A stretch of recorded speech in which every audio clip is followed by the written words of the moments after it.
What up, musicians? How y'all doing? I'm sure y'all been enjoying all these NAMM videos that have been coming up with all these beasts. It's hard to pick this week, trying to figure out what I was going to do, what I was going to start from. But I figured we'd look at Glenn. Started off right, folks, so we're going to break it down. So here's what we're going to do. Well, hold up. Let me do this section real quick. Hold up.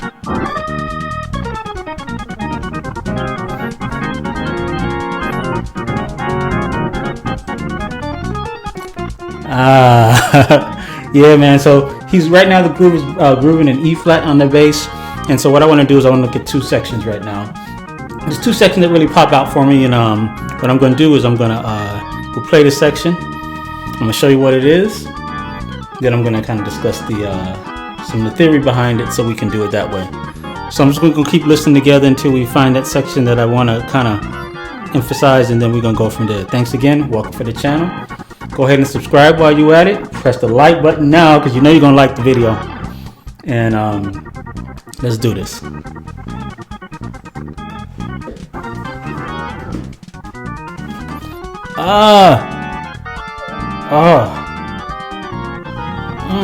That one right there. That's what I want right there. Let's rewind that part right there. That's the part I want.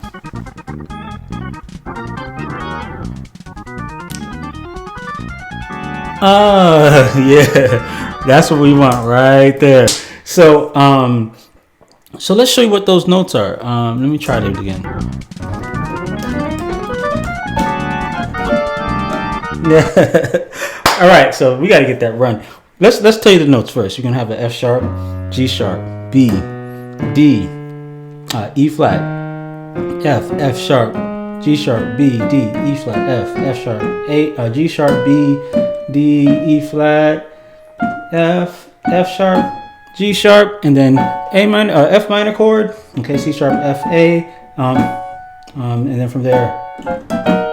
So that's going to be walk these down a half step. So walk all these notes down half steps. Okay, now you're in the E flat minor, and then he goes from a B to a B minor. Okay, that's that part he does after that. So you'll hear that.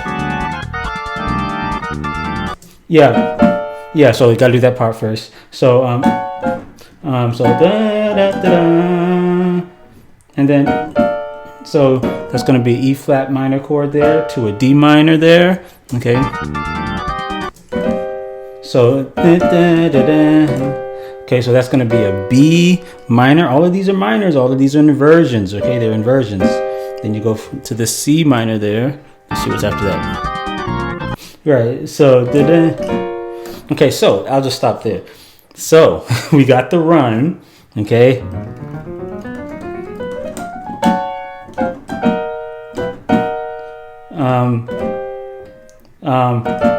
Something like that. Something like that. Okay. So a lot of us are wondering what we can do. Now let's talk some theory a little bit. Because he's grooving on this E flat, right? So as you can see, up until that point, the bass guy. So he's just grooving on this E flat bass groove. And so a lot of us are wondering, what kind of run can I do on the E flat? So I just wanted to give you a Glenn Gibson run today.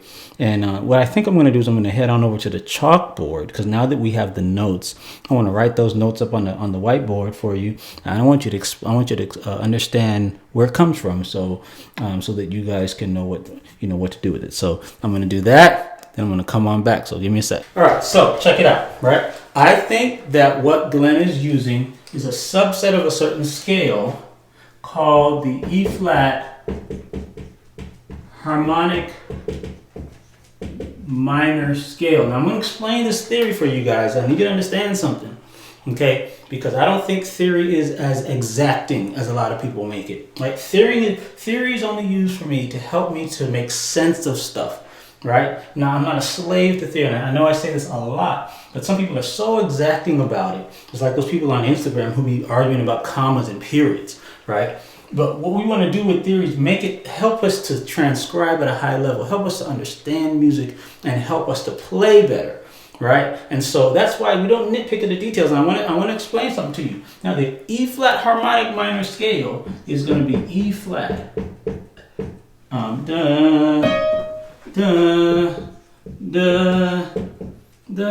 B flat, B, D, D, E flat.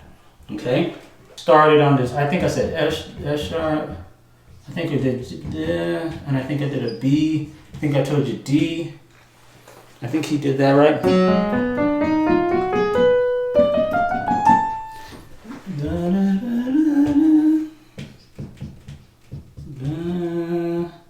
And then it goes, and then it repeats up until that A flat. Okay, got it.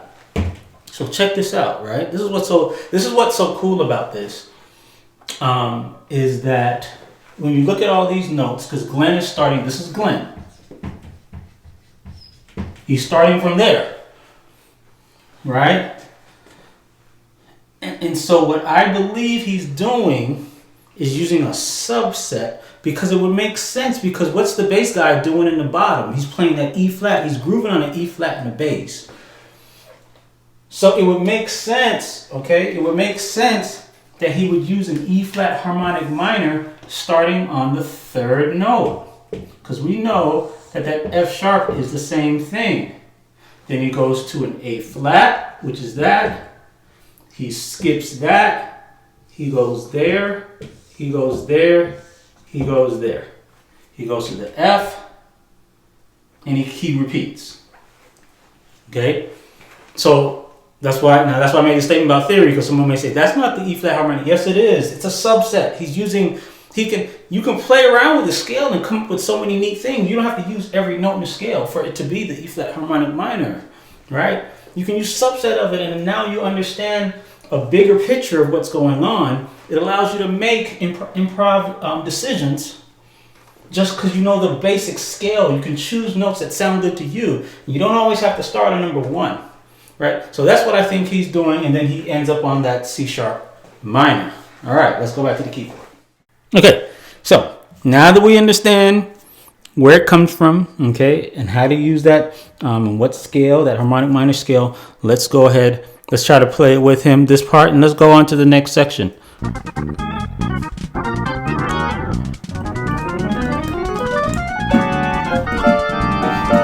Oh, I forgot the left hand voicings. Okay, so, oh yeah, I gotta get those left hand voicings. So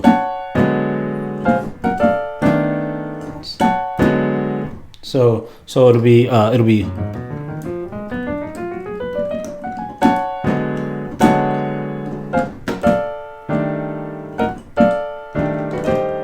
something like that. Okay, so let me try that again.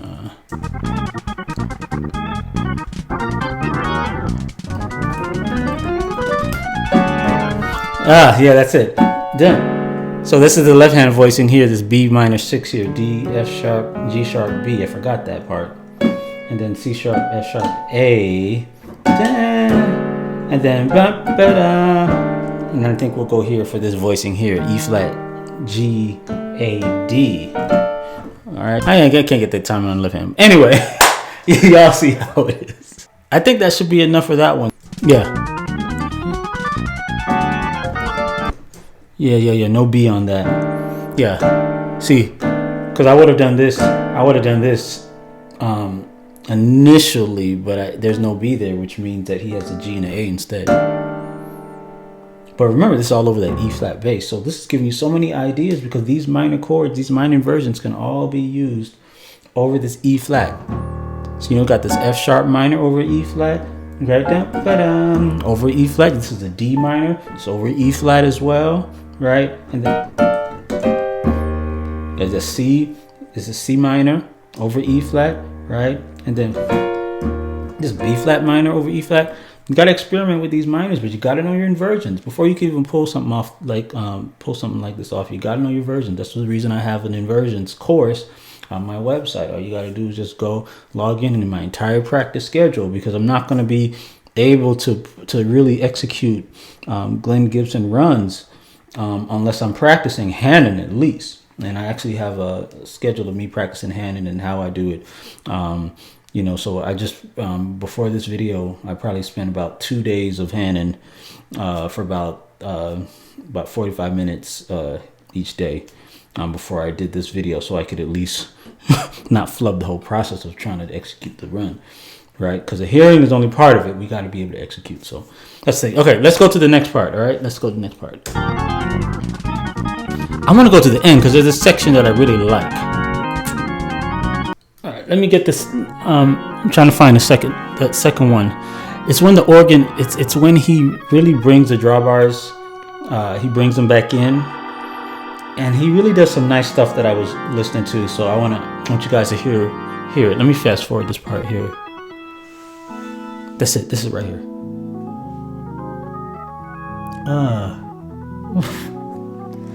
Yeah, man. Yeah. See, and when I listen to stuff like that, what I'm trying to figure is what can I pull out of that, right? What can you pull out of that and use and utilize and add to your own playing? I want to hear that again.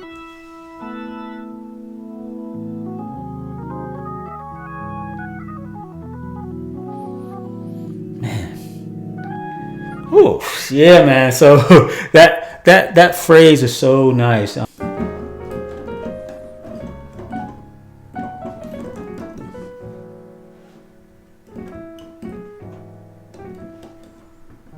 Something like that. It's nice. I like it.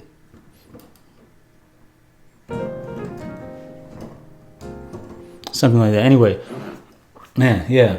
So I want you to hear what I'm thinking as this is going on. So first of all, so what key would you say he's in right now? Right, because he's establishing a tonic. Wherever he's coming from, I don't know. But I do know that he's establishing some kind of a new key or new tonic at this point of the song. Because right here, that doesn't sound like it's an E. Yeah, that does. That sounds like it's an E, but this doesn't. See, that doesn't sound like it's in the key of E to me. It doesn't sound like it's that the E is being tonicized there. So I want to see what's going on where he starts that change. And it's when he pushes those drawbars in that you can hear a change in the tonic. Listen for it.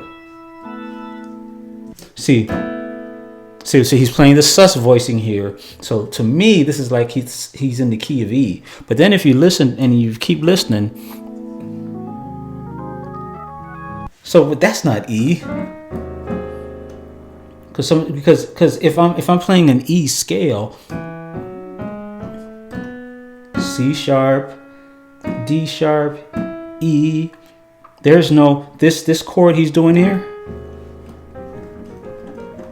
right? That thing right there he's doing, this can't be in the key of E, you may say, because this C is there and the C is not in the key of E, and so the way I make sense of this is to put him in the relative minor, right? Because every key has a relative minor. You just go up to the 6th scale degree, right? So in the key of E, you have 1, 2, 3, 4, 5, 6.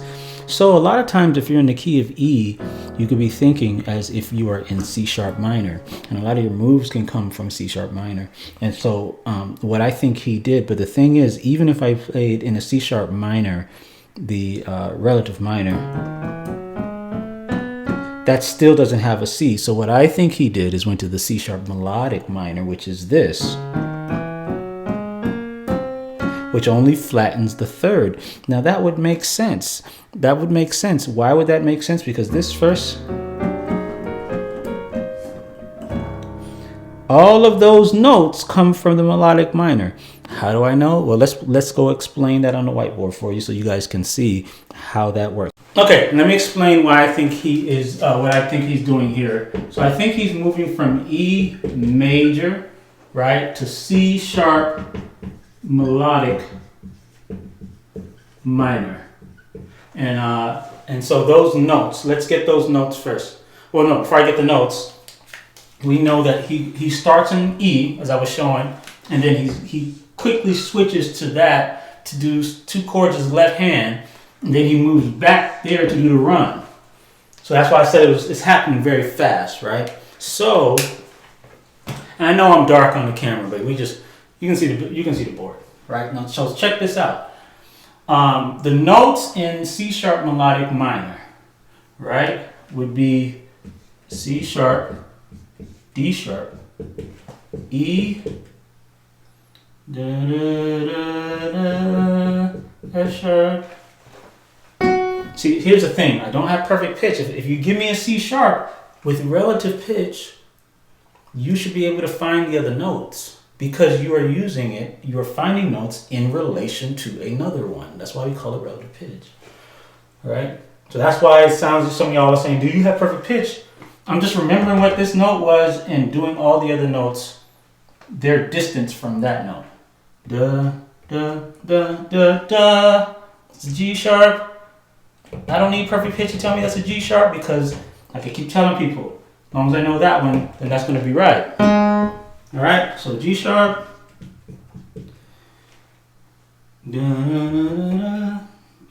Next is A sharp because my notes have to go in order. We like to say B flat, but there is a rule in theory that the letter name should go up. But I don't really want to put B sharp, and this is where I say I don't want to nitpick because B sharp and C are the same, and B sharp is confusing, right?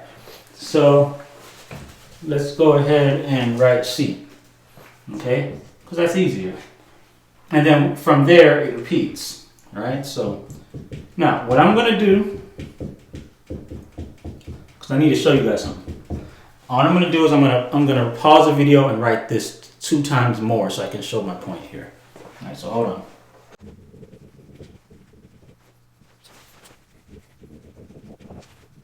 Okay, so check this out, right? This is what's so cool, is when we find out that all the certain notes are coming from one scale, it's really mind-blowing to me. I love it. So Glenn does da-da-da-da-da-da-da-da, or something like that. So he starts on the G, which is not in this scale, but that G could just be a lead-in to his first note, da-da, because he starts on an A flat, right? So he goes, all right, so he plays a G, then he plays da, da, da, ba, ba, ba. He plays all these notes, right, in that scale. Then he does a little trill, and then goes back here in his right hand, right? In his left hand, what's he playing in the left hand? He's got this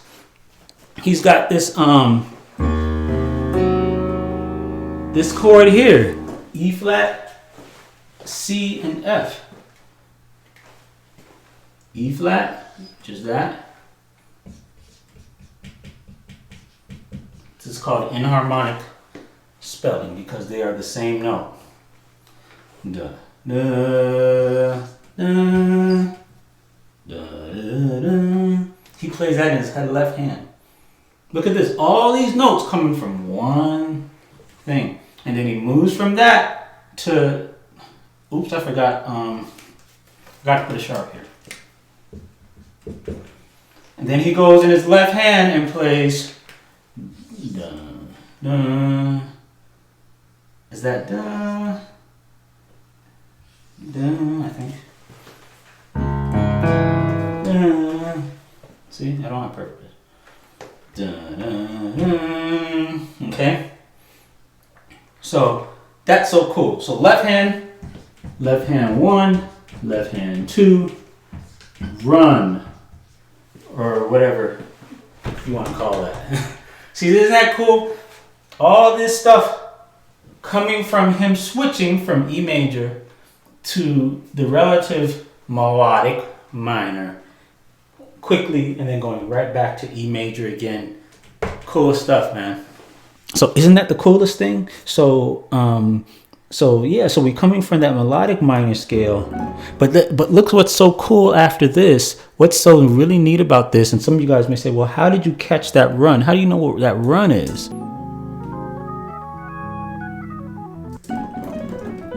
So how do you know what that is, Sean? Like, how did you know what he did? Because I see him as transitioning from E to C sharp, right? I see him as transitioning from E major to a C sharp melodic minor, right? So it would make sense now that his run goes back to E, right? His run goes back to an E pentatonic scale.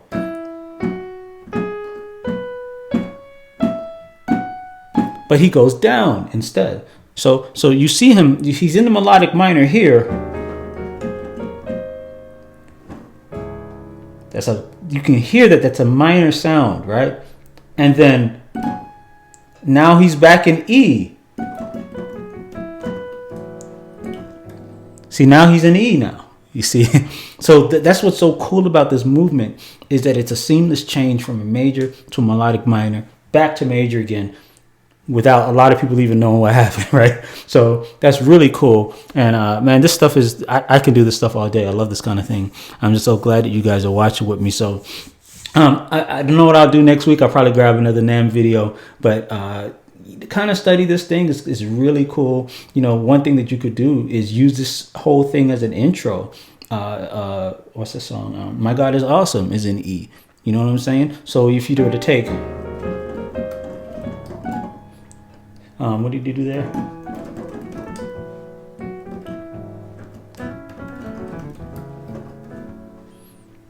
And then they just have them start. Dun, dun, dun, dun, dun, dun. See, it works perfectly, right?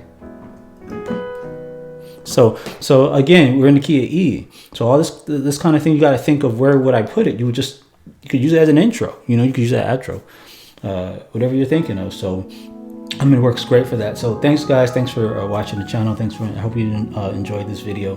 Click like if you liked it. Go ahead and subscribe. I'm almost at 30,000, so I'm a happy guy today. You see I'm wearing long sleeves because it's 32 degrees in Florida today. So hopefully it's going to warm up soon. But anyway, thanks, guys, for watching. We will see y'all later.